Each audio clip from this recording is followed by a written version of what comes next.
Hi everyone, welcome to Tutorial Tuesday with Paige. Today we're going to be making some pressed flowers. For this craft, you're going to need 2 sheets of cardstock, a sheet of construction paper, whichever color you choose, a frame with glass, some thick books that you can use for stacking, as well as some flowers. This came from our dear friend Francie's garden. For step 1, we're going to start by choosing the flowers that we'd like to press. I like to go for size variety and other color composition. I'm also going to do this one. I think that'll be fun once it's pressed together.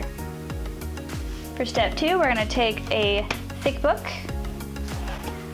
open up somewhere in the middle. You're going to take a sheet of cardstock, put it into the book, and you're going to arrange the flowers on the book.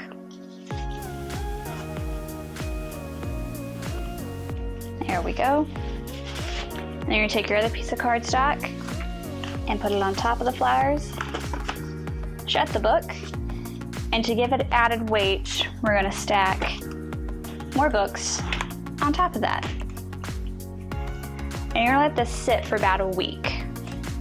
Here's an example of a pressed flower that I did a week ago, and I'm going to frame it. So to start by framing it, I'm going to take the back end off. And then you're going to align your pressed flower on there however you'd like.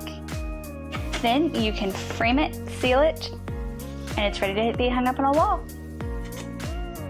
If you want to share what you've made, be sure to tag us on Facebook and Instagram, and have fun.